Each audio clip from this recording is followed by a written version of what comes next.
So recently I told Lou that I didn't like one of the Marvel Cinematic films, and it's a very popular film. It is. It really is. Yeah, a lot of people rank it and it's on their top 5, which I personally don't understand, but this is why we're going to discuss it, Lou. I mean, it's such a stupid opinion, Dill. It's not. When you said to me that Thor Ragnarok is not a good film, I was shook. I was shooketh by your comments, and I don't know. I don't understand. You can't see that's a great film. It's a really before really cool people film. attack me, okay? I didn't say it's a shit film. I just said it's not as good as everyone thinks it is. That is literally that's my. So don't crucify me. Before we okay? go into it, don't before we attack go me. into it, Dill. Yeah. Before we go into it, there, out of 10, where are you placing it? Where would you place it out of 10? Out of 10, ranking wise, okay, I'll be like, I think it's a 6.5. Very, very average. Yeah, it's just above special. average. Yeah, above average. All right. So, why do you not like it, Dill? Tell us, reveal to us, why do you not like Thor Ragnarok? What is the main gripe you have? The main gripe for me is the development of Thor and Hulk. I just think like this film was 95% comedy and 5% storyline. Like there was no story in this. Yeah, I don't think like there was a story. I just don't understand what was going on overall. See, I know with Thor when you said that you don't think he developed that well in this film. Yeah. I disagree. I think this is the best development we've had of Thor. Yeah, but that's because everything else about Thor sucked. So it's not like this one was. It's not like this one made it any better. So the first Thor, his whole motive is to show Daddy Odin that he can hold his hammer. That's his main motive, right? To prove he's worthy. Second film, it's about showing his love for Jane Foster, basically declaring his love for Jane Foster. The third film, his main motive is to protect Asgard and get back to protect the Asgardians from his sister. And for me, that's already an indicator. This is a better development of Thor than we've seen in every film so far with him, because it's not actually about him. I get that, but I think it's such a bad development. If it was that, but it was done really well, then I would agree. I'll agree with you. Yeah. But I don't. It's not done well at all. You don't think so? No, because when the hammer breaks, it's like Thor just doesn't have any power. He might as well just be a really strong human, which we know that's not the case. But they've made it so clear that the way they portrayed it is that Thor needs his hammer to be strong, and you know that speech. You know I'm gonna say it, Lou. Too. Are you the god of hammers? And it was just like, oh shit, I can actually use my lightning. And then in the next film, he needs a hammer. Yeah, there's nothing wrong with that. I mean, what's wrong with having a hammer still? It's just that he's not reliant on having the hammer. I know. You saw when Thanos came in, he had that massive metal blade thing. I'm sure Thanos doesn't need it, but he's going to use it to improve his strength. There's nothing wrong with still using a hammer, or a stronger hammer to concentrate your powers through. I get that, but I feel like Marvel confused themselves for what they wanted Thor's hammer to represent. It's a little bit confusing. You know what I mean? It's a little bit confusing. So, like, it's a little bit confusing, yeah. Like, why does Captain America use lightning when he fights Thanos then, when he carries the hammer? You know what I mean? Because he has the power of Thor. It's the power of Thor. But he's not the god of hammers. He's not the god of hammers. Yeah. It's like, I'm so confused. I don't understand. Like, the way they portrayed it is so weird. I see where you're coming. It's a bit confusing, but I think the underlying message is sort of clear to me, is that it was all about Thor realising he doesn't need to hold on to his hammer to understand his true strength. It's just a way of concentrating it. But he didn't. But he does it all the time. It's a big but he does it all the time. He does it all the time. He does. He freaked out when he lost his hammer. He's like, oh shit, I've lost my hammer. Yeah, but then he travelled across to another planet to build another hammer. So he does need his hammer. For a big weapon, yeah. He needed it as a big weapon. He needed it. I think the reason why I think Thor Ragnarok is such a great film is that it really explores the craziness of Thor itself. Like, they really revamped the character, and I think one of my favourite characters in the film was like with Jeff Goldblum as the Grand Master and stuff like that. It introduced all these really wacky characters into this Thor world. It was like, this is what Thor, I reckon, should have been from the get-go. You know, like no, yeah, I get mean, that. if you look at the comics in the back of the time, and I know you love your comics, it's all about literally a Viking in space. Like, no, it's true. not meant to be a dead serious story. It's a bloody Viking. It's a Norse god in space. No. See, I don't agree with this. I feel like Why? Ragnarok is meant to be serious, a super serious event. It's basically like Civil War, but you know, in terms of seriousness, like Civil War event. This is like the Civil War event in Ragnarok in terms of seriousness, and they just turn it into a comedy, and it's so blatantly obvious they did this. It was like, well, what happened with the first two films? They weren't as good. Guardians 1 and 2, they're really good. Why are they good? They're funny. Okay, we're gonna make him funny now. That is literally what they did. And it's not about that though. Like even I've got a little quote from Chris Hemsworth on Jimmy Kimmel. He said, "I had got pretty bored of myself as that character." He got bored of playing how they were portraying Thor, how they wanted him to be played in the films. He was bored. The main guy you've got playing it. Imagine if Robert Downey Jr. came out and said, "I'm bored of playing Iron Man," how he is. Yeah, but is that because the writing was really bad though? Because in other... Well, because he didn't leave him that much space, though. If you're portraying him as a serious warrior... Without a lot of... I mean, he had his funny moments before Ragnarok, but it wasn't really... It was very few and far between. If you have it... You've boxed him in. He can't really do too much. I get that, but I just feel like they went into the easy direction of making it funny so they can build up, so he can join up with Guardians of the Galaxy. It was so blatant. See, I don't... Because the Collector, all of these other side characters, don't you just think like the Guardians could have met them up as well, and then they would have had perfect chemistry as well? Just because the way those characters are, they're so wacky. It's the same as the Guardians. But see, this is the thing for Ragnarok. I think they needed to do this sort of film before you get him there. I think if you went straight into a film with, say, the Guardians and Thor, if Ragnarok didn't exist, you've got this serious Viking and you've got the Guardians. I don't think they would have meshed well.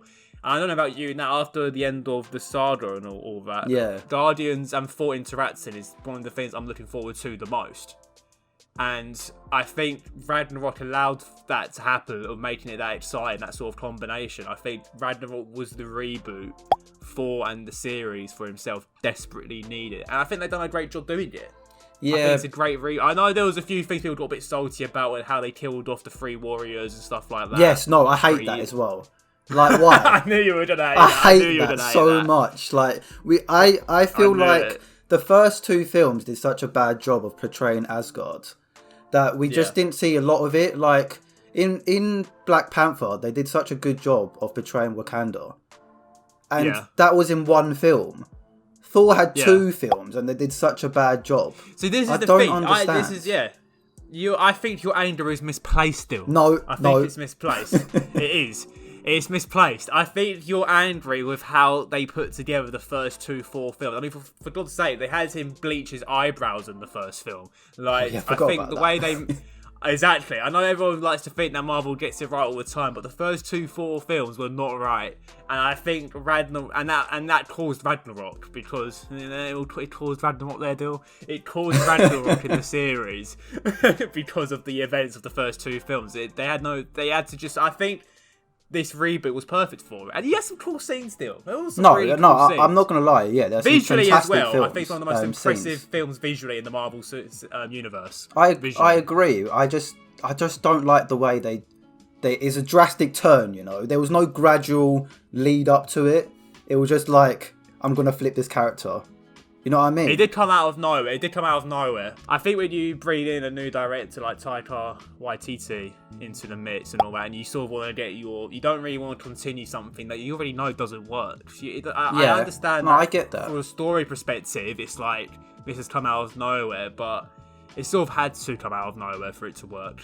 Yeah, I agree at some... You couldn't transition this into what... Right, you couldn't have two films before Ragnarok-like film, because it would just be a bit boring and just drawn out.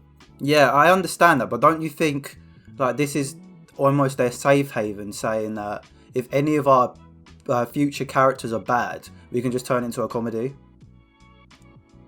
Yes, don't you think that will happen?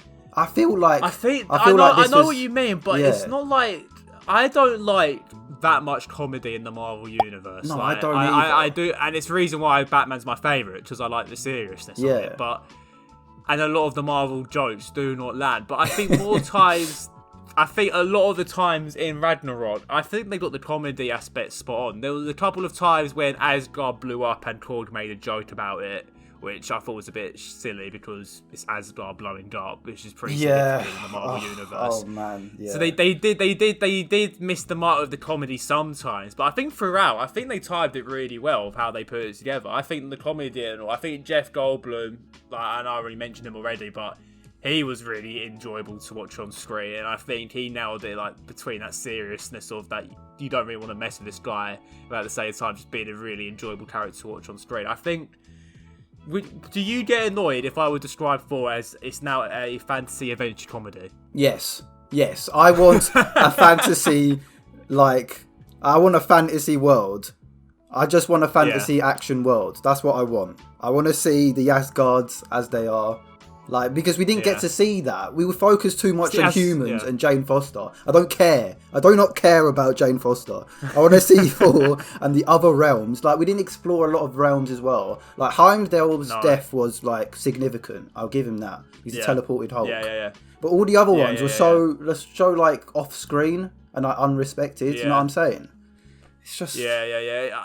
I reckon with a lot of the actors that were involved in the first two, I reckon it had to be something to do with contracts and stuff, especially the Warriors in the first, how they got killed off so quickly in such little screen time. I know. Such I know disrespect. from a story. I know from a story perspective, it probably sucked, but I think sometimes these things just happen behind the scenes. You just have to accept them, Dill. You have to accept them. No, because I don't want this to be a reoccurring thing. Iron Man 2 and 3, they weren't as good as Iron Man 1. So they didn't change him into a funny character, a really, wacky character, because that's not the character of Tony Stark. And I don't think this is the character of Thor. Because, you don't think so? For God's sake, they made him fat, bruv. Why did they have to make him fat? I don't understand why they made him fat. Why did they This is not Ragnarok. This is not Ragnarok. Yeah, but it carries on with the wacky, stupid character of making him fat because he was very depressed. He was very depressed still. I don't know. He's a god, Lou. I think he's a god. I know. But the thing is with the comedy and stuff like that and I think they touched up on it on Infinity War. Was it Infinity War? What was the first one? Infinity War and Endgame. That's it. Yeah. So in Infinity War, they sort of touched on it that he's sort of joking and laughing because he's lost so much already now. So he knows, and that development is there. And I reckon we'll see more of that into the next film. That he's lost everything. Even though he got his revenge in Infinity War, or in Endgame, sorry. Yeah. Even though he got his revenge in that, he knows, and we're fully aware that the character knows that he's lost everything. And sometimes when you're in that sort of place, trying to make yourself laugh or joking about something is a coping mechanism. Are you excited about the next film then? I don't know. I haven't been too much details. I know you're not that excited because the rumours that have coming around with Jane Foster and whatnot is something after you've just said that you don't like the humans with Jane Foster. It sounds harsh, but I feel like what they're going to do is make her into a female Thor. I feel like that's what they... But I heard that it's also a rom-com as well. So I'm just I want to see Thor kill shit. You know what I mean? That's what You're so violent. You're so violent. Yeah, I want that scene from Infinity War where he lands and kills all of those minions. Do you remember that scene, Lou? You can't have that 24/7. That is top 3 Marvel scenes right there. You know it is. Yeah, it is. No, it is. It's a very, very good scene. But, his whole journey that he lost Asgard and that he's gone through all this stuff and all that, it all happened in Ragnarok, Dill. Yeah, I know. It all happened in Ragnarok. Yeah, I know. But even so, the Asgardians, they're just chilling in Cornwall. They don't care. Surely... It's not Cornwall. They're not cheering in Cornwall. Dill said this the other day. He's they're cheering in Cornwall. I don't know where he's got Cornwall from. He said this so many times now that they're cheering in Cornwall. I have no idea. It might as well be Cornwall, okay? It might as well be Cornwall. Yeah. It's not Cornwall. It's not in Cornwall. But, I mean... That's comic book anyway that they eventually made a new Asgard on Earth. They did, but it's a floating city. It's not the place, Dill. It's the people. Oh. It's the people, Dill. It's not the place. There's all of the Asgardians now. They've killed off all the good ones. There's only Valkyrie now. She's the only saving grace. and it's another kind of very good character that introduced in Ragnarok. She is. And she was a very good character. I'll tell you, Thor Ragnarok for me was the perfect reboot they needed to get Thor just getting more interesting again. I'm not saying it's the perfect film, but I still think it is a very good film, and it accomplished what it needed to accomplish, where it needed to move Thor's character along a little bit, put him in a new light, give him a new direction, and I think it's just an enjoyable film to watch. I get all of that, but I feel like people put it so high, forgetting the past of it. You know what I'm saying? Yeah. Like I mean, yeah. I mean, I don't know. I know you're gonna get annoyed, but I think it's a better film than Black Panther. Thank you so much. Alright, we're gonna end this now.